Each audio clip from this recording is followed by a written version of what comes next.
मैं मुकेश कुमार कक्षा 10 के विज्ञान के सभी स्टूडेंट्स का अपने इस YouTube channel Mukesh chemistry lectures पर वेलकम करता हूं। बच्चों, आज के मेरे इस लेक्चर का टॉपिक है रासायनिक अपक्रियाओं के प्रकार, it means types of chemical reactions.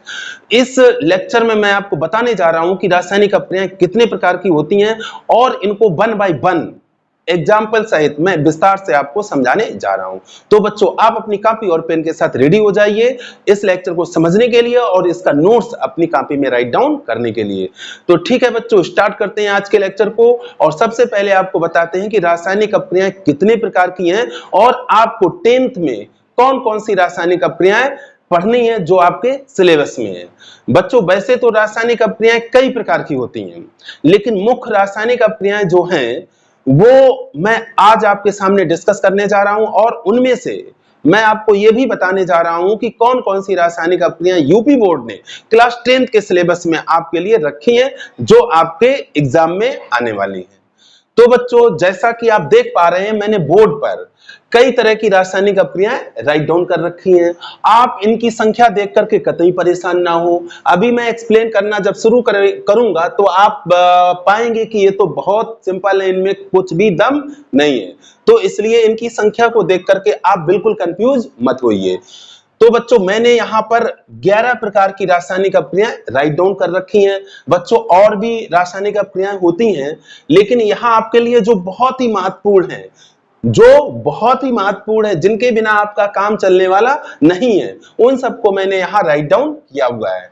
तो बच्चों, नंबर 1 पे मैंने रखा है अनुत्क्रमणीय अपक्रियाएं, it means irreversible reactions. Number 2 पे मैंने रखा है उत्क्रमणीय अपक्रियाएं, रिवर्सिबल रिएक्शंस। नंबर 3 पर अपघटन अपक्रियाएं, डिकम्पोजिशन रिएक्शंस। नंबर 4 पर वियोजन अपक्रियाएं, डिसोसिएशन रिएक्शंस। नंबर 5 संयोजन या योगात्मक अपक्रियाएं, एडिशन रिएक्शंस। नंबर 6 विस्थापन अपक्रियाएं, सबस्टिट्यूशन रिएक्शंस। नंबर 7 द्विविस्थापन अपक्रियाएं, डबल सब्स्टिट्यूशन रिएक्शंस।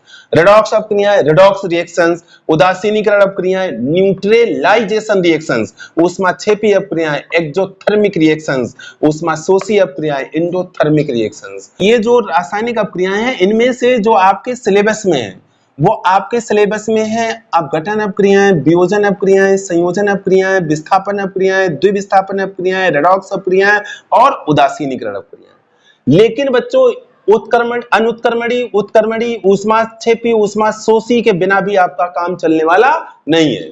तो बच्चों, अभी आप इनका स्क्रीनशॉट लेके अपनी कॉपी में नोट करो। इसके बाद बच्चों, इन सभी को वन बाय वन मैं आपको एक्सप्लेन करने जा रहा हूं, समझाने जा रहा हूं। अब बच्चों, अनुत्क्रमणीय और उत्क्रमणीय अपक्रियाओं से स्टार्टिंग करते हैं। बच्चों, केमिस्ट्री में अगर हम रासायनिक अपक्रियाओं को देखें तो हम पाएंगे कि इसमें जो रासायनिक अपक्रियाएं हो रही हैं या जो भी रासायनिक अपक्रियाएं हैं वो या तो अग्र दिशा में हो रही हैं या अग्र दिशा में भी हो रही हैं और पश्चिम दिशा में भी हो रही हैं, यानी कि फॉरवर्ड डायरेक्शन में भी हो रही हैं और बैकवर्ड डायरेक्शन में भी हो रही हैं। कुछ रासायनिक अपक्रियाएं कैसी हैं जो केवल फॉरवर्ड डायरेक्शन में होती हैं। कहने का मतलब है कि अगर हम कैटेगरी बनाएं डायरेक्शन के बेहाफ पर, दिशा के आधार पर, तो दो तरह की रासायनिक अपक्रियाएं हमें मिलती हैं। एक तो वो जो केवल और केवल अग्र दिशा में घटित होती हैं, यानी कि फॉरवर्ड डायरेक्शन में घटित होती हैं। दूसरी वो जो अग्र दिशा में भी होती हैं और पश्चिम दिशा में भी होती हैं। जैसे कि बच्चों, अगर हम लें पोटेशियम क्लोरेट KClO3 और इसको गर्म करें, क्या करें? गर्म करें, तो बच्चों ये क्या काम करता है? गर्म करने पर ये पोटेशियम क्लोराइड बनाता है और ऑक्सीजन बनाता है गर्म करने पर। लेकिन इसको ठंडा करने पर या कोई अन्य स्थिति लाने पर ये KCl मतलब पोटेशियम क्लोराइड और जो ऑक्सीजन इसने बनाए हैं, ये दोनों फिर मिलकर के कभी भी पोटेशियम क्लोरेट नहीं बनाते हैं। पोटेशियम क्लोरेट नहीं बनाते हैं। कहने का मतलब है कि इसको जब हम गर्म करते हैं तो ये क्या काम करता है? पोटेशियम क्लोरेट ये KCl बनाता है और ऑक्सीजन बनाता है। क्या करने पर? गर्म करने पर। लेकिन फिर इसको ठंडा अगर करें इस मिक्सचर को तो ये पोटेशियम क्लोरेट में चेंज नहीं होता है। कहने का मतलब है कि ये अपक्रिया केवल और केवल अग्र दिशा में हो रही है। कहाँ हो रही है? अग्र दिशा में। ये जो डायरेक्शन है हमारी, ये एरो जो हमारी डायरेक्शन बता रहा है, ये अग्र दिशा वाली डायरेक्शन बता रहा है, अग्र दिशा बता रहा है। क्या बता रहा है? अग्र दिशा। इसको बोलते हैं फॉरवर्ड डायरेक्शन। क्या बोलते हैं? Forward direction. और इस तरह की रासायनिक अपक्रियाओं को केवल एक दिशा वाले एरो से लिखा जाता है, जैसा कि यहां पर मैंने एरो बना रखा है। ये क्या है बच्चों? पोटेशियम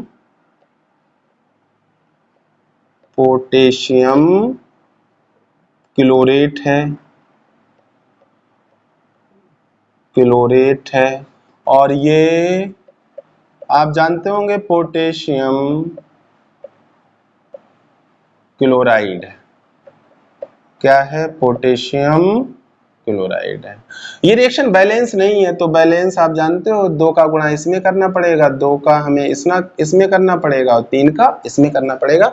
ये अब हो गई संतुलित रासायनिक अपक्रिया। पिछले लेक्चर में मैंने आपको बताया था कि रासायनिक अपक्रियाओं का संतुलन हिट एंड ट्रायल विधि यानी कि अनुमान विधि के द्वारा किया जाता है। जिन बच्चों ने पिछला लेक्चर वीडियो ना देखा हो, वो पहले उसको जरूर देख लें। इस चैप्टर का जो मेरा फर्स्ट लेक्चर वीडियो है, उसमें मैंने रासायनिक समीकरण क्या है और रासायनिक समीकरण को संतुलित कैसे करते हैं, इन सब के बारे में आपको समझाया है और बताया है कि कैसे आप रासायनिक समीकरण को संतुलित कर सकते हैं।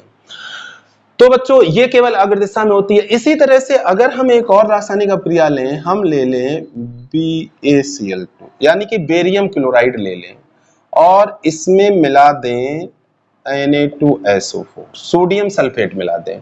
क्या ले लिया बच्चों मैंने? बेरियम क्लोराइड ले लिया, बेरियम क्लोराइड लिया और उसमें क्या मिलाया? Sodium sulphate. बेरियम क्लोराइड लेकर के उसमें मिलाया सोडियम सल्फेट। तो बच्चों, जो रिजल्ट मिलता है वो रिजल्ट ये मिलता है कि यहां पर बेरियम सल्फेट का अवक्षेप बनता है और सोडियम क्लोराइड बनता है। डिटेल में नहीं जाएंगे, केवल हम आपको प्रोडक्ट बता रहे हैं कि 2 प्रोडक्ट बनते हैं, एक बेरियम सल्फेट, दूसरा सोडियम क्लोराइड। यानी कि ये अपक्रिया केवल और केवल अग्र दिशा में जाती है। कहां जाती है? अग्र दिशा में ही कंप्लीट होती है। ये डायरेक्शन कौन सी है?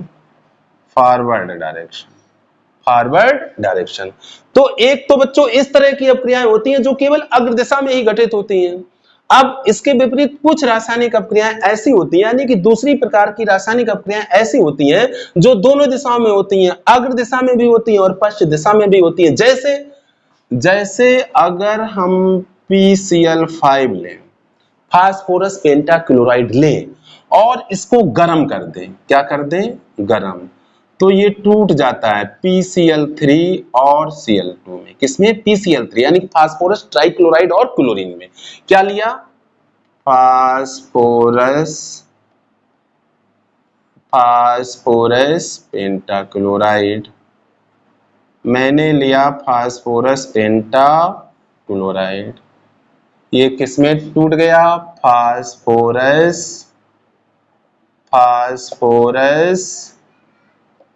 ट्राइक्लोराइड में, फास्फोरस ट्राइक्लोराइड और क्लोरीन में। कब बच्चों ऐसा हुआ? जब इसको गर्म किया गया। किसको? PCl5 को। और इसके बाद बच्चों देखा गया कि अगर PCl3 और Cl2 के मिक्सचर को ठंडा कर दिया जाए तो ये दोनों मिलकर के पुनः PCl5 बना लेते हैं। इसको बच्चों ऐसे डिनोट करते हैं, एक हाफ एरो लगाते हैं अग्र दिशा में, एक हाफ एरो अग्र दिशा में लगाते हैं और दूसरा हाफ एरो लगाते हैं पश्चिम दिशा में। ये क्या है? हमारी डायरेक्शन फॉरवर्ड है और ये डायरेक्शन हमारी क्या है? बैकवर्ड। ये डायरेक्शन बैकवर्ड है, यानी कि अग्र दिशा और पश्चिम दिशा।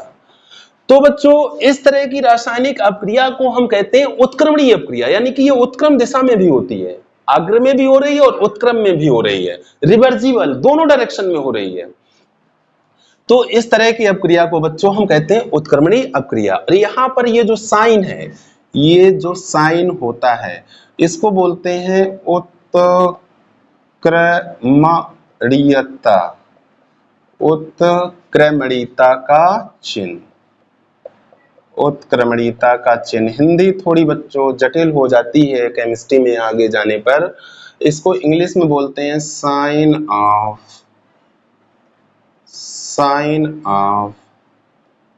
रिवर्जिबल।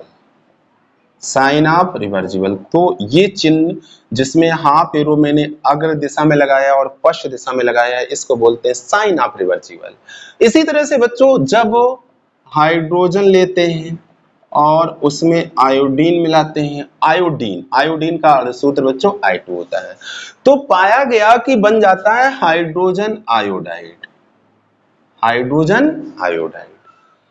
अब जब हाइड्रोजन आयोडाइड से हम H2 और I2 प्राप्त करना चाहते हैं तो ये भी इनसे प्राप्त हो जाता है, H2 और I2 को मिलाओ HI बन जाता है। इसके बाद अगर HI से H2 और I2 प्राप्त करना चाहे तो ये भी प्राप्त हो जाता है। प्रयोगों के आधार पर ऐसा पाया गया। तो कहने का मतलब है कि ये रिएक्शन अग्र दिशा में भी हो रही है और पश्च दिशा में भी हो रही है, तो इसको भी हम क्या कहेंगे, उत्क्रमणीय अपक्रिया, यानी कि रिवर्जिबल रिएक्शन। तो बच्चों अब आपको ये कॉन्सेप्ट क्लियर हो गया होगा कि वो रासायनिक अपक्रियाएं जो केवल अग्र दिशा में होती हैं उनको अनुत्क्रमणीय अपक्रियाएं कहते हैं, और वो रासायनिक अपक्रियाएं जो अग्र और पश्च दोनों दिशाओं में होती हैं उनको उत्क्रमणीय अपक्रियाएं कहते हैं। देखिए बच्चों,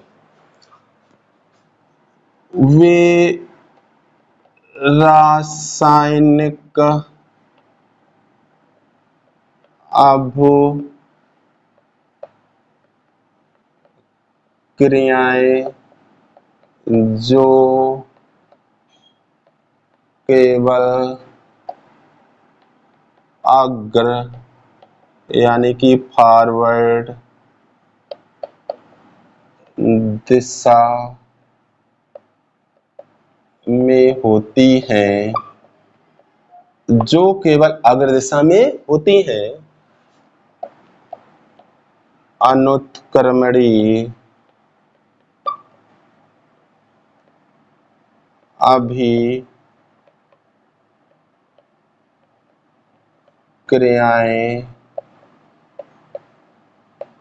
कहलाती हैं। क्या बच्चों कहलाती हैं? अनुत्क्रमणीय अपक्रियाएं कहलाती हैं। ये मैंने दे दिए इसके एग्जाम्पल्स, अगर आप एग्जाम्पल्स लिखना चाहें तो ये एग्जाम्पल्स हैं। यहाँ पे बच्चों आते हैं, वे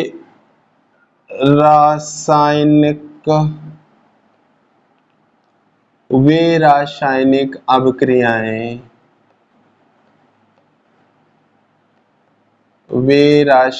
अभिक्रियाएं जो अग्र यानी फॉरवर्ड व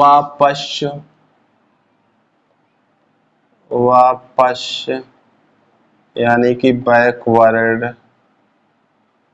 फॉरवर्ड और बैकवर्ड दोनों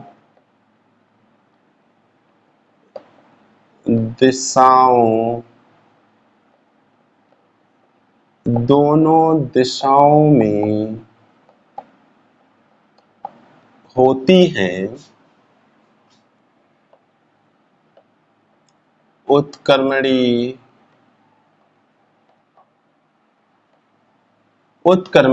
अपक्रियाएं कहलाती हैं। उत्क्रमणीय अपक्रियाएं कहलाती हैं, और इन्हें किस चिन्ह से व्यक्त करते हैं? साइन ऑफ रिवर्जिबल से। इन्हें ये चिन्ह बना देंगे, ये वाला क्या इसका नाम है बच्चों? साइन ऑफ रिवर्जिबल से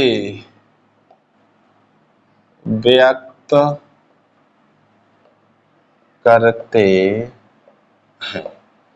तो ये बच्चों आपकी हो गई अनुत्क्रमणीय और उत्क्रमणीय अपक्रियाएं। हाँ, ये एग्जाम्पल से यहाँ हेडिंग डाल लीजिए। अब बच्चों आप इसका स्क्रीनशॉट लेके अपनी कॉपी में नोट करें। अब बच्चों आते हैं अपघटन और वियोजन अपक्रियाओं पर। बच्चों ज्यादातर लोगों के बीच में एक बहुत बड़ा कंफ्यूजन रहता है कि अपघटन अपक्रियाएं और वियोजन अपक्रियाएं एक ही हैं, और अक्सर कर लोग इसको ऐसे पढ़ा देते हैं कि अपघटन या वियोजन अपक्रियाएं, जबकि ये एकदम गलत है। हालांकि बहुत सारी बुक्स में जो मार्केट में अवेलेबल है उनमें उनमें भी ये कंफ्यूजन दिया हुआ है, उनमें भी अपघटन या वियोजन अपक्रियाओं करके दिया हुआ है, जबकि ये एकदम से गलत है। अपघटन अपक्रियाएं अनुत्क्रमणीय अपक्रियाएं होती हैं, जबकि वियोजन अपक्रियाएं उत्क्रमणीय अपक्रियाएं होती हैं। तो ये दोनों एक कैसे हो सकती हैं, ये आप खुद ही समझ रहे होंगे।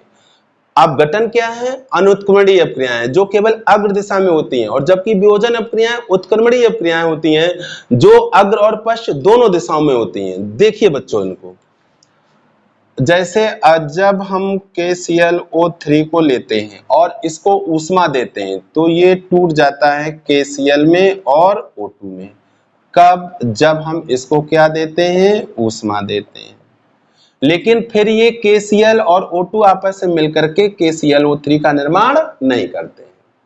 अगर हम ये मिक्सचर ठंडा भी करें तो KClO3 नहीं बनता है। इसी तरह से बच्चों जब हम वाटर को लेकर के उसमें विद्युत प्रवाहित करते हैं तो हमें मिलता है H2 और O2। किंतु बच्चों इसके बाद ये रिएक्शन बैकवर्ड डायरेक्शन में नहीं होती है, यानी कि H2 और O2 मिलकर के H2O का निर्माण नहीं करते हैं। तो ये दोनों घटनाएं केवल अग्र दिशा में होती हैं, तो इस वजह से ये हैं अपघटन अपक्रियाएं। हालांकि बच्चों अपघटन या वियोजन में एक कॉमन बात होती है कि इन दोनों ही अपक्रियाओं में पदार्थ के जो अणु हैं वो दो या दो से अधिक अणुओं में विभाजित हो जाते हैं, लेकिन इसमें लगेगा अनुत्क्रमणीय और इसमें लगेगा उत्क्रमणीय। इसको भी देखिए बच्चों, जैसे मैंने ले लिया NH4Cl, बच्चों ये है अमोनियम क्लोराइड। क्या है बच्चों? Ammonium chloride. और इसको बच्चों बोलते हैं नौसादर, व्यवहारिक नाम है बच्चों नौसादर। इसको जब गर्म करते हैं, इसको जब हीट करते हैं तो ये NH3 और HCl में विभाजित हो जाता है। लेकिन जब NH3 और HCl का मिक्सचर ठंडा हम करते हैं, क्या करते हैं? ठंडा करते हैं, तो पुनः NH4Cl बन जाता है। तो इसमें क्या हुआ है? इसमें ये जो NH4Cl अणु है ये दो अणुओं में विभाजित हो गया है, लेकिन बाद में इसके जो विभाजित अणु हैं उन दोनों ने आपस में मिलकर के पुनः मूल अणु बना लिया है। तो ये क्या है? ये वियोजन है, ये वियोजन है। इसी तरह से बच्चों जब हम PCl5 को लेते हैं, फास्फोरस पेंटाक्लोराइड को, तो ये भी गर्म होने पर PCl3 और Cl2 में टूटता है गर्म करने पर, और ठंडा करने पर PCl3 और Cl2 आपस में मिलकर के PCl5 का निर्माण करते हैं। तो ये भी क्या है? ये भी वियोजन है। अब देखो बच्चों, वे अनुत्क्रमणीय रासायनिक अपक्रियाएं, वे अनुत्क्रमणीय रासायनिक अपक्रियाएं जिनमें पदार्थ के अणु दो या दो से अधिक अणुओं में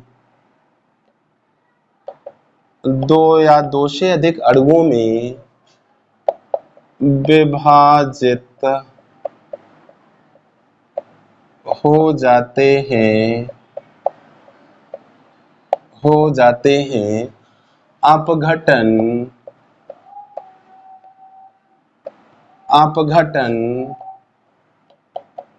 अपक्रियाएं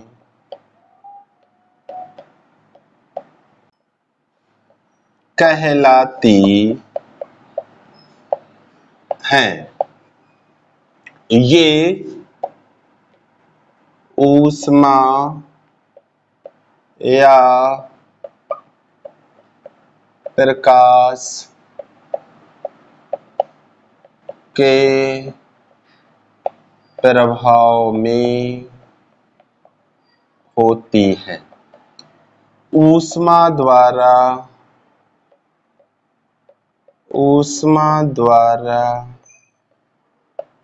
अपघटन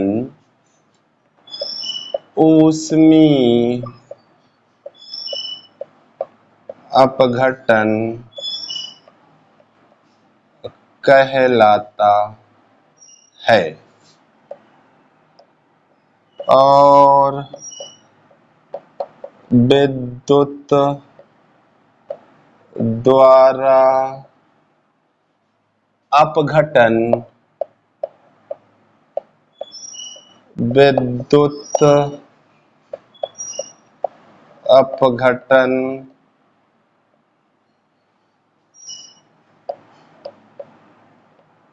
कहलाता है। और ये बच्चों हो गए इसके एग्जाम्पल्स, ये इसके हो गए एग्जाम्पल्स। अब बच्चों वियोजन की डेफिनेशन क्या बनेगी, इसको देखो। ये बच्चों उत्क्रमणीय अपक्रियाएं हैं, तो डेफिनेशन में स्टार्टिंग में हम उत्क्रमणीय शब्द का यूज करेंगे। देखिए बच्चों, वे उत्क्रमणीय रासायनिक अपक्रियाएं, वे उत्क्रमणीय रासायनिक अपक्रियाएं जिनमें पदार्थ के अणु दो या दो से अधिक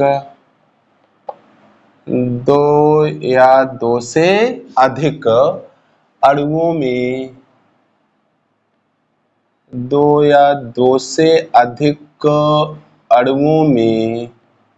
क्या हो जाते हैं बच्चों, विभाजित हो जाते हैं, विभाजित हो जाते हैं, विभाजित हो जाते हैं। क्या कहलाती हैं, वियोजन अपक्रियाएं कहलाती हैं, वियोजन अपक्रियाएं कहलाती हैं।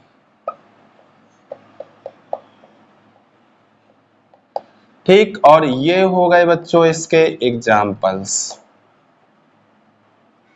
तो अब समझता हूं मैं कि आपको ये दोनों क्लियर हो गए होंगे कॉन्सेप्ट। अब आप इसका स्क्रीनशॉट लो और कॉपी में नोट करो।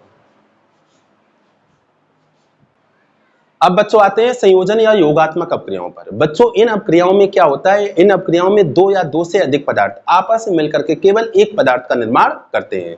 तो ऐसी अपक्रियाओं को हम संयोजन या योगात्मक अपक्रियाओं के नाम से जानते हैं। जैसे कि बच्चों, जब हम सल्फर पदार्थ का ऑक्सीजन से योग कराते हैं, एक पदार्थ सल्फर है, दूसरा पदार्थ ऑक्सीजन है, तो बच्चों बनता है SO2। ये इसका नाम है बच्चों सल्फर डाइऑक्साइड, सल्फर डाइऑक्साइड। तो यहां पर भी बच्चों आपने देखा कि सल्फर और ऑक्सीजन नामक दो पदार्थ हैं, इन दोनों ने आपस में संयोग किया और केवल एक पदार्थ बनाया, तो ये संयोजन अपक्रिया है। इसी तरह से बच्चों जब हम लेते हैं कैल्शियम ऑक्साइड, ये बच्चों कैल्शियम ऑक्साइड है,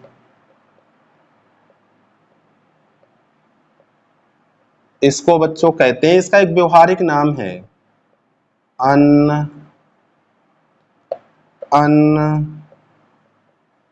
अनबुझा चूना। इसको बच्चों बोलते हैं अनबुझा चूना। अनबुझा चूना बच्चों वो चूना जिसको लोग अपनी तंबाकू में रगड़ रगड़ करके खाते हैं, आप समझ गए होंगे। इसका रासायनिक नाम है कैल्शियम ऑक्साइड। इसको जब बच्चों पानी में डाला जाता है H2O में, तो केवल एक पदार्थ बनता है जिसका नाम है CaOH का होल ट्वाइस, इसको बच्चों कहते हैं कैल्शियम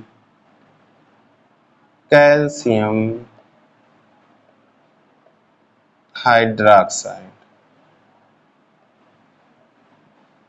इसको बच्चों, इसका भी एक व्यवहारिक नाम है, इसका व्यवहारिक नाम क्या है? बोझा चूना। ये बोझा हुआ चूना है जिस चूने से पुताई की जाती है। तो यहाँ पर हमारा बताने का मतलब ये है कि यहाँ पर ये दो पदार्थ कैल्शियम ऑक्साइड और जल आपस में मिले और इन्होंने केवल एक पदार्थ कैल्शियम हाइड्रोक्साइड बनाया है, तो ये भी संयोजन अपक्रिया है, यानी कि योगात्मक अपक्रिया है। तो इसकी डेफिनेशन अब देखिए, वे रासायनिक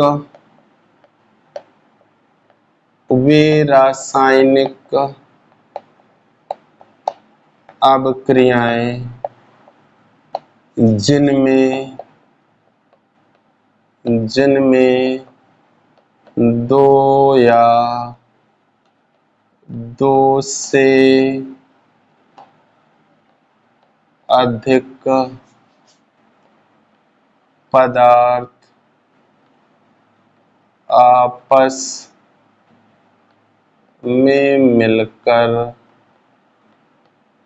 दो या दो से अधिक पदार्थ आपस में मिलकर केवल एक पदार्थ बनाते हैं, केवल एक पदार्थ बनाते हैं, संयोजन या योगात्मक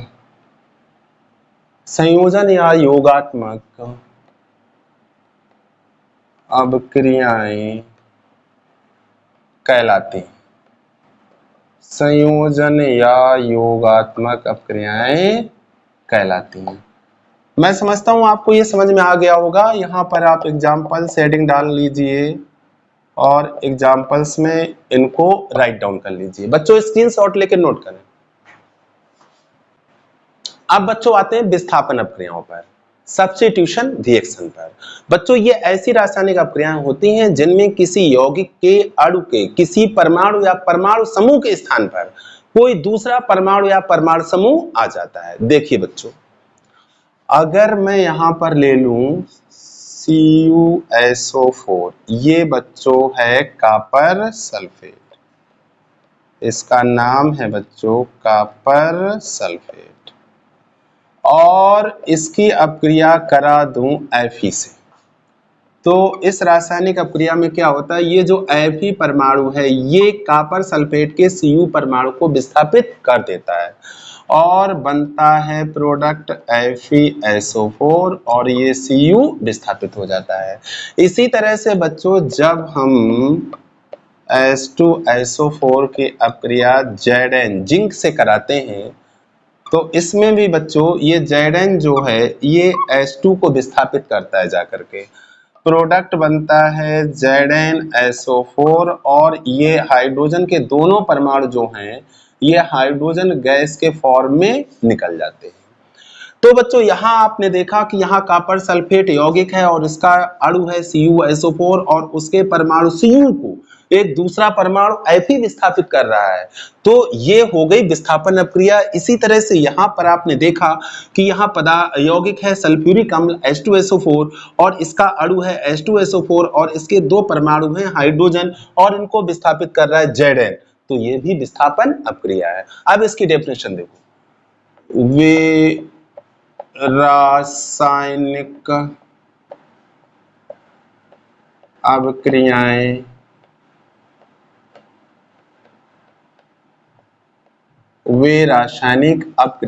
जिनमें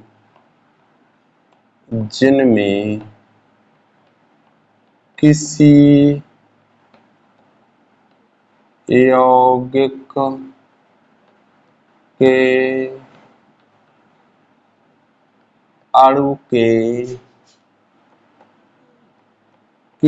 यौगिक के अणु के किसी परमाणु या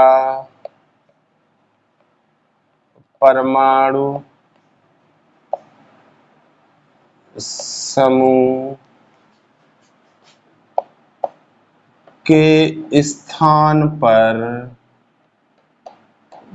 कोई दूसरा परमाणु या परमाणु समूह आ जाता है विस्थापन अपक्रियाएं कहलाती हैं। विस्थापन अपक्रियाएं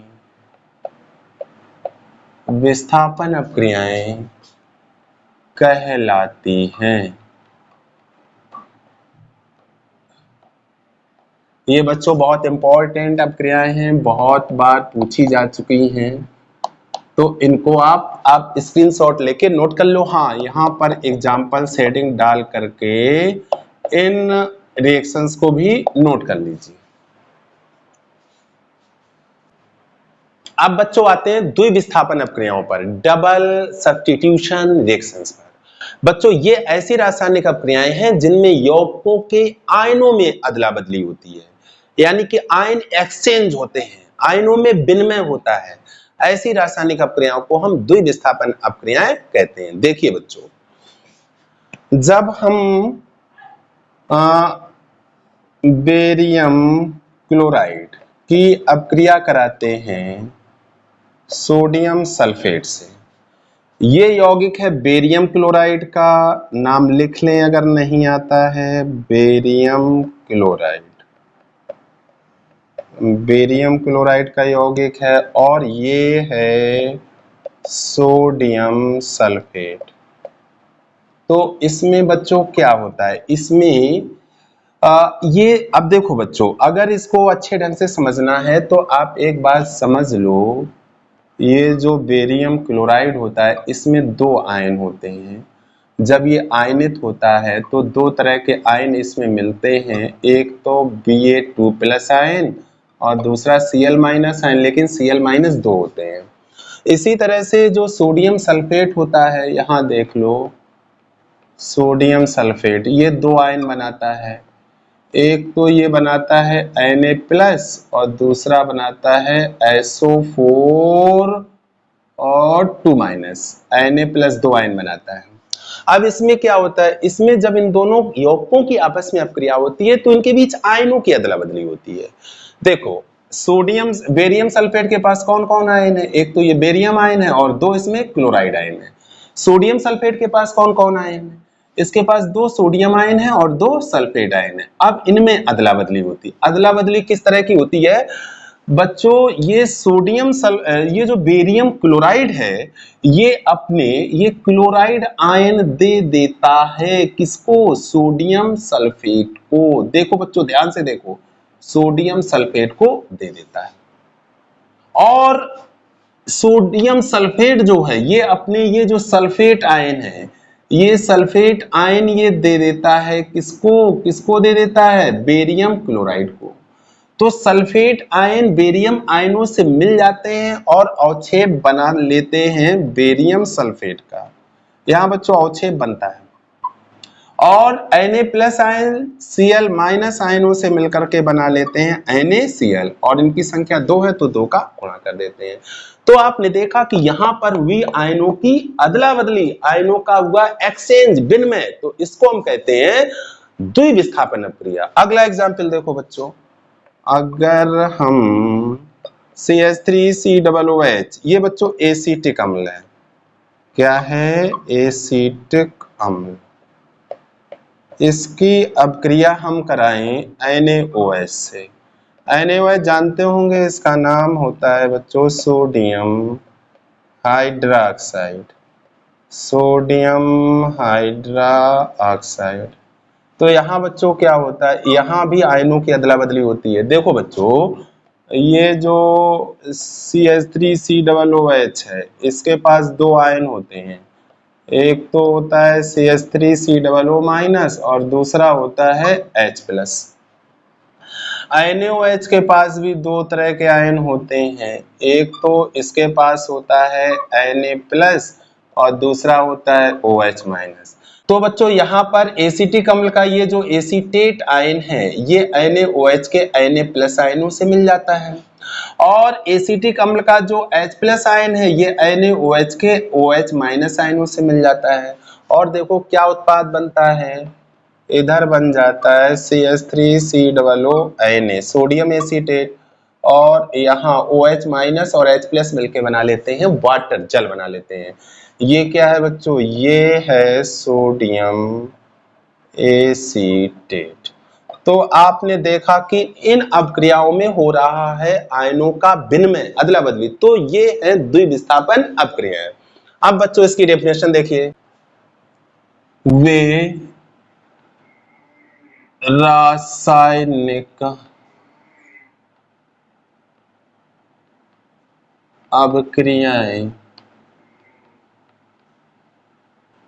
जिनमें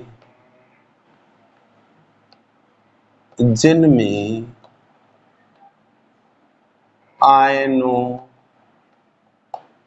की अदला बदली, इसको बोलते हैं बच्चों विनिमय। एक सही शब्द है विनिमय, और विनिमय को इंग्लिश में कहते हैं एक्सचेंज, आदान प्रदान। आयनों की अदला बदली होती है, जिनमें आयनों की अदला बदली होती है, जिनमें यौगिकों में कर लो, जिनमें यौगिकों में आयनों की अदला बदली होती है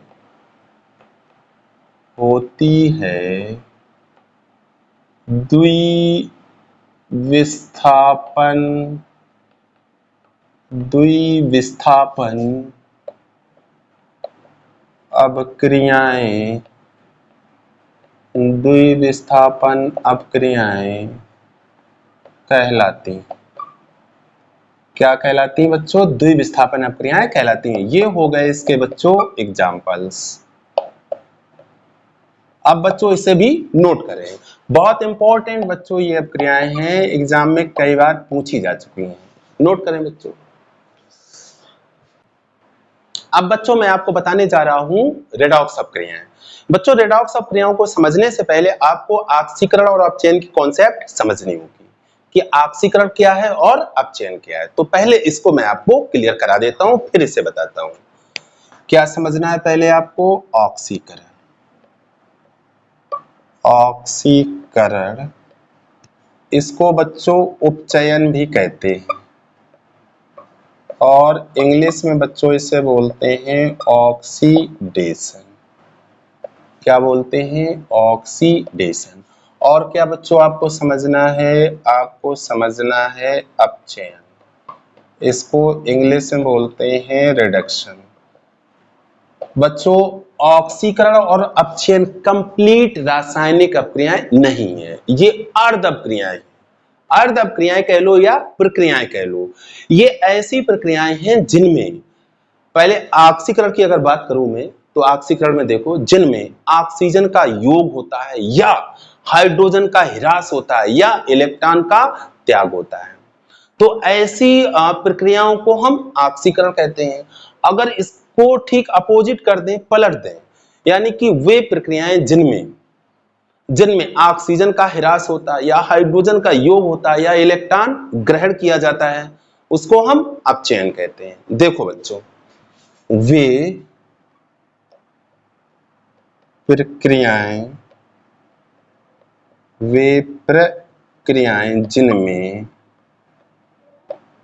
जिनमें पदार्थ में ऑक्सीजन का योग मीन्स बच्चों यहाँ एडिशन है, योग होता है, या हाइड्रोजन का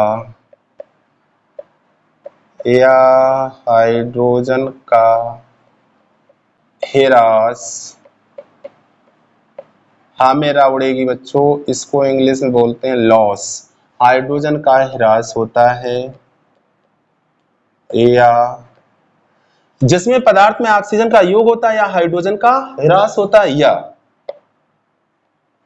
पदार्थ इलेक्ट्रॉन क्या करता है, त्याग करता है, या पदार्थ इलेक्ट्रॉन त्याग करता है, ऑक्सीकरण कहलाती है। ऑक्सीकरण कहलाती है। ये तो बच्चों मैंने थ्योरेटिकल कॉन्सेप्ट लिख दी इसकी। अब यहाँ पर इलेक्ट्रॉन त्याग करता है, ये वाली बात आपको पढ़ाई जाएगी 11th क्लास में। 11th क्लास में पढ़ाई जाएगी। अभी आप इसको समझेंगे ऑक्सीजन के योग से। योग मींस एडिशन या हाइड्रोजन के ह्रास से इलेक्ट्रॉन त्याग करता है, ये कॉन्सेप्ट आपको 11th क्लास में बताई जाएगी। तो बच्चों जैसे यहां मैं कार्बन से जोड़ दूं O2, C+O2, तो बच्चों क्या बन जाता है, CO2। यहां कार्बन के साथ में ऑक्सीजन का हुआ है योग, तो इस वजह से यहां पर हो रहा है कार्बन का ऑक्सीडेशन। क्या हो रहा है, कार्बन का ऑक्सीडेशन। इसी तरह से बच्चों अगर मैं HI को लूं और इसकी अपक्रिया करा दूं O2 से, किससे करा दूं, O2 से, तो इसमें क्या होता है बच्चों, इसमें बनता है, देखो प्रोडक्ट जो बनता है उसको पहले देख लो। प्रोडक्ट बनता है I2 पहले बनता है, फिर बनता है इसमें H2O। हालांकि बैलेंस करने के लिए यहाँ हमें 4 से मल्टीप्लाई करना पड़ेगा, किससे, 4 से, और यहाँ 2 से मल्टीप्लाई करना पड़ेगा, और फिर यहाँ पर हमें 2 से मल्टीप्लाई करना पड़ेगा। हालांकि हमें बैलेंसिंग और उससे मतलब नहीं है, हम आपको ऑक्सीडेशन की कॉन्सेप्ट समझा रहे हैं। आप देखिए यहाँ HI जो है, HI से हाइड्रोजन का लॉस हुआ है, HI से क्या बना है, I2, तो यहाँ हाइड्रोजन का ह्रास हुआ है, HI से हाइड्रोजन का ह्रास किया गया है और ह्रास होके बन गया I2। तो यहाँ पर बच्चों HI का क्या हो रहा है, ऑक्सीडेशन। HI का हो रहा है ऑक्सीडेशन। यहाँ इस कार्बन में क्या हो रहा है, ऑक्सीजन का योग हो रहा है, योग होके क्या बना है, योग मतलब एडिशन हो रहा है, योग होके बन रहा है CO2, तो यहाँ कार्बन का हो रहा है ऑक्सीडेशन।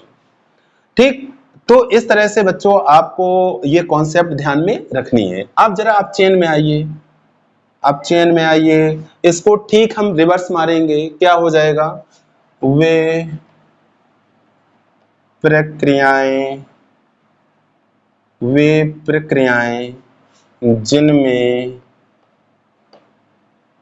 पदार्थ में ऑक्सीजन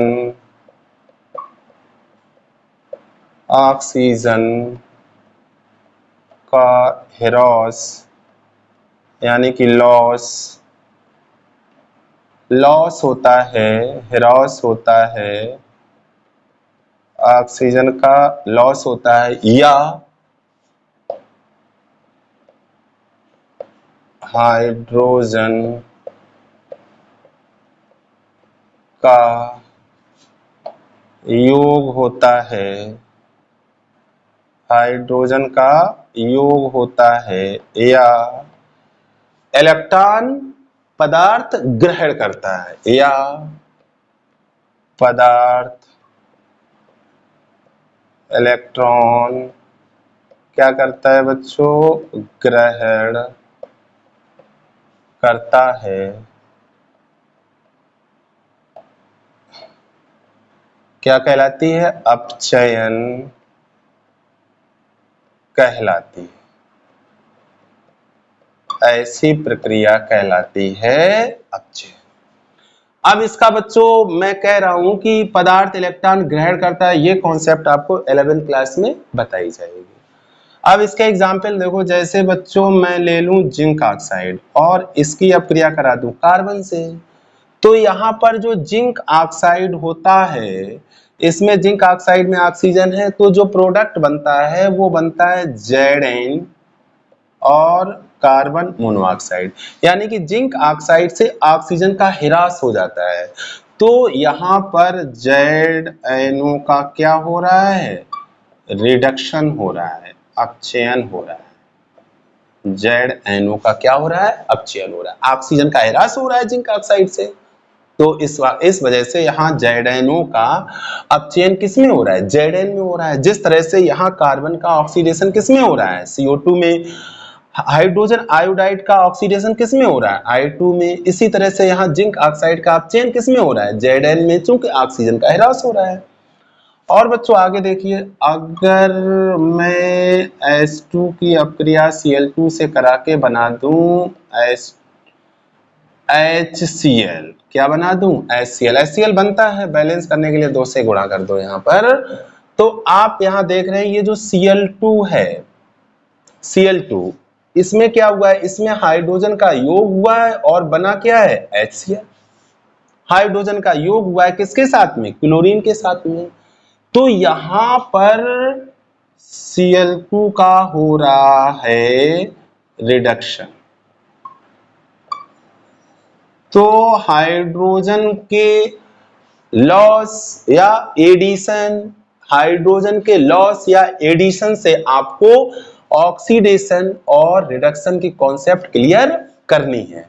अब बच्चों आते हैं रेडॉक्स अपक्रिया। बच्चों रेडॉक्स अपक्रिया एक ऐसी रासायनिक अपक्रिया होती है जिसमें ऑक्सीकरण और अपचयन दोनों प्रक्रियाएं साथ साथ होती हैं। इसमें केवल ऑक्सीकरण या केवल अपचयन की अकेली प्रक्रिया नहीं होती है। देखिए बच्चों, वे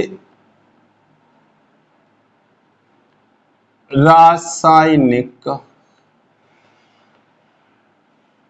अपक्रियाएं, वे रासायनिक अपक्रियाएं जिनमें ऑक्सीकरण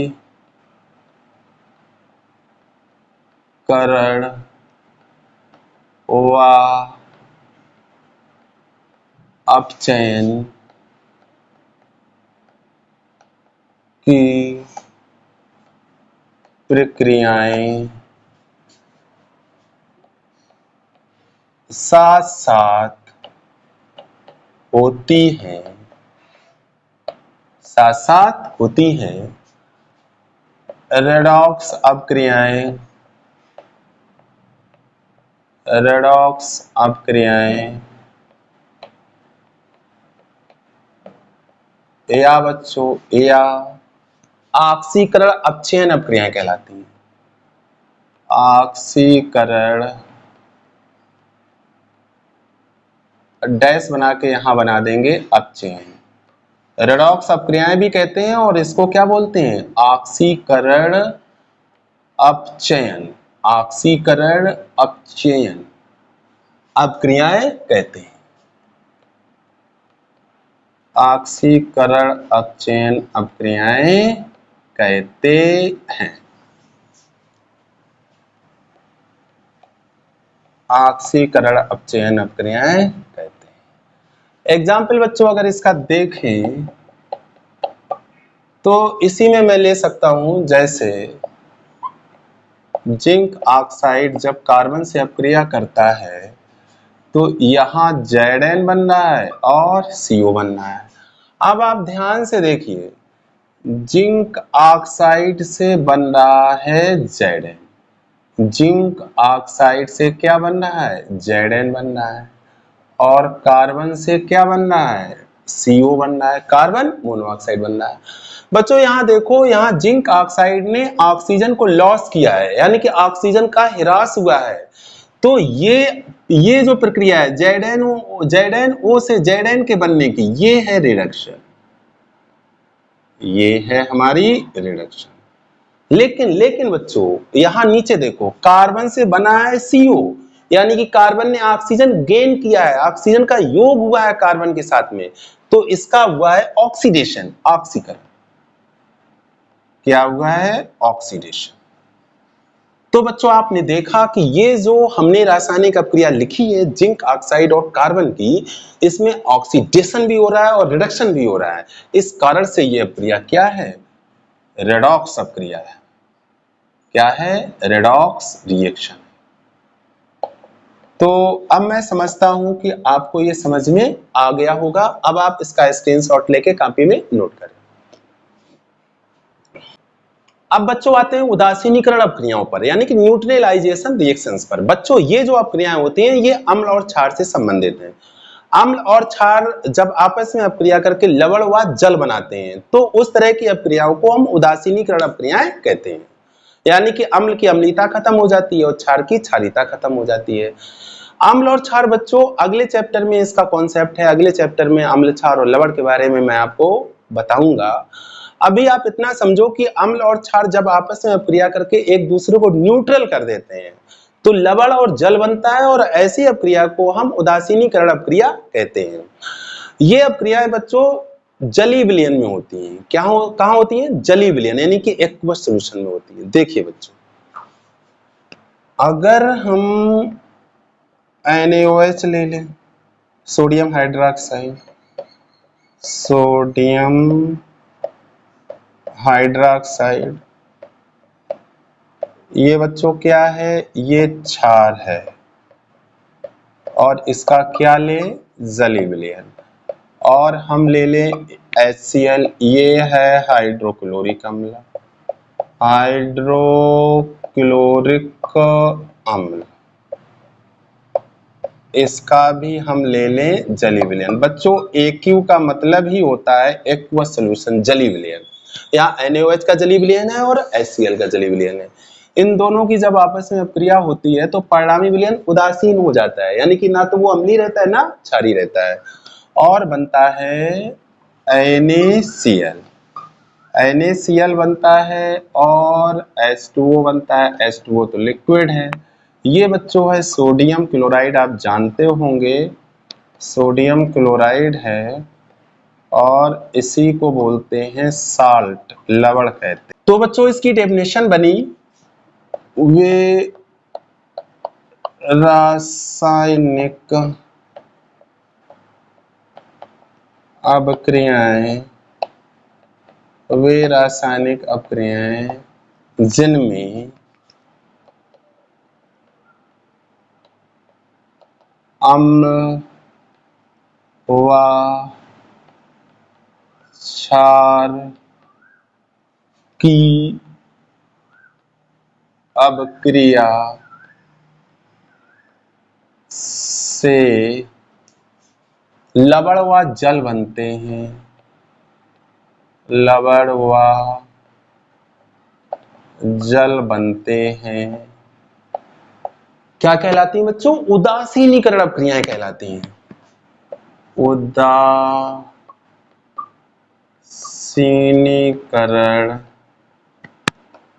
अपक्रियाएं, उदासीनीकरण अपक्रियाएं कहलाती हैं। उदासीनीकरण अपक्रियाएं कहलाती हैं। बच्चों इसमें इंपॉर्टेंट बात यह है कि ये जलीय विलयन में होती हैं। ये अपक्रियाएं, ये अपक्रियाएं जलीय विलयन, जलीय विलयन मतलब एक्वस, समझते होंगे आपने अगर पिछला लेक्चर मेरा देखा होगा। एक्वस सॉल्यूशन जलीय विलयन में होती हैं। कहां होती हैं बच्चों? जलीय विलयन में होती हैं। और ये हो गया इसका एग्जाम्पल। अब बच्चों आप इसका फटाफट स्क्रीनशॉट लो और इसे नोट करो।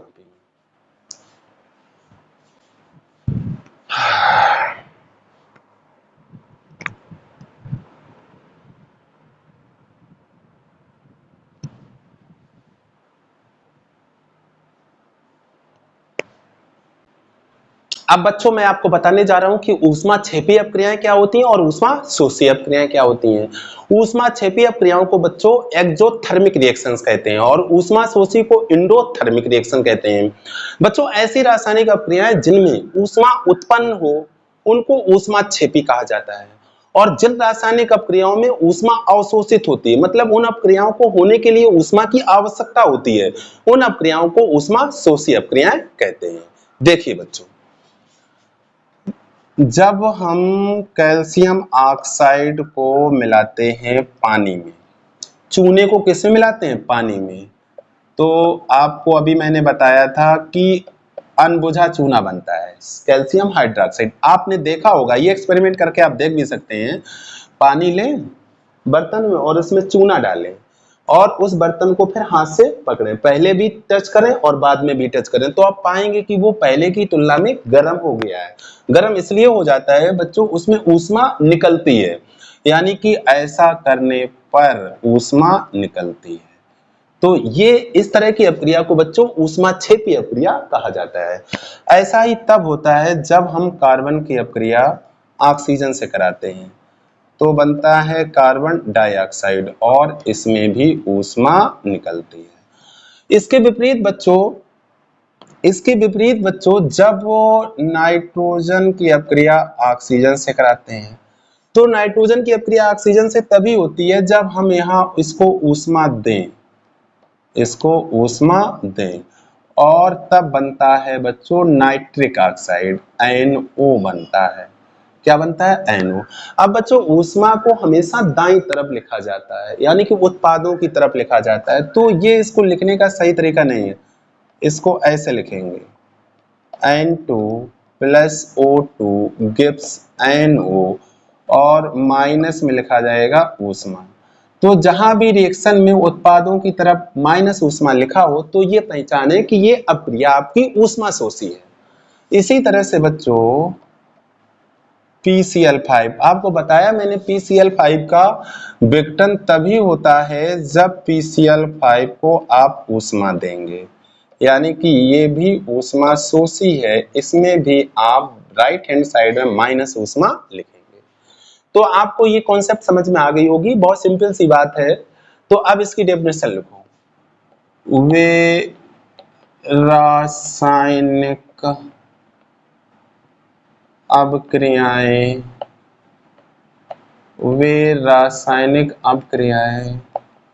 जिनमें ऊष्मा उत्पन्न होती है, ऊष्माक्षेपी अपक्रियाएं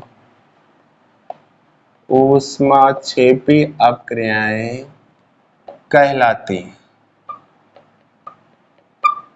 ऊष्माक्षेपी अपक्रियाएं कहलाती हैं और एग्जाम्पल्स में आप ये रिएक्शन लिखकर दिखा देंगे। इधर बात कर लेते हैं, वे रासायनिक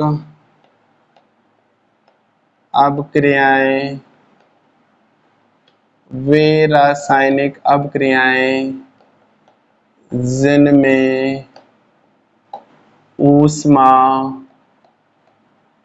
अब यहाँ उत्पन्न नहीं होती बच्चों, अवशोषित एब्जॉर्ब होती है, जिनमें ऊष्मा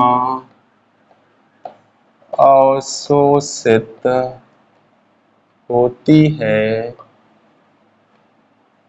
ऊष्माशोषी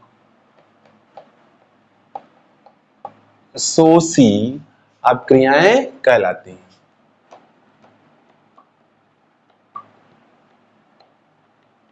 अपक्रियाएं कहलाती हैं। तो बच्चों ये थी ऊष्माक्षेपी और ऊष्माशोषी अपक्रियाएं। बच्चों गर्मी बहुत ज्यादा है और इस ज्यादा टेम्परेचर में मैं लेक्चर वीडियो रिकॉर्ड कर रहा हूं, इसलिए मैं खुद पसीना पसीना हो चुका हूं। तो बच्चों अब आप इसका स्क्रीनशॉट ले लीजिए और यहीं से इस लेक्चर वीडियो को मैं करता हूं समाप्त। अंत में उन सभी बच्चों के लिए जिन्होंने अभी तक चैनल सब्सक्राइब नहीं किया है, सब्सक्राइब कर लें अगर उनको लेक्चर वीडियो समझ में आ रहा हो तो। हाँ बच्चों, अगर लेक्चर आपको पसंद आता है, आपको इससे फायदा हो रहा है, तो इसको लाइक और शेयर जरूर कर दिया करिए। अगर कहीं आपको कोई प्रॉब्लम आ रही है तो कमेंट बॉक्स में अपनी प्रॉब्लम मुझसे जरूर शेयर करें। Thank you so much.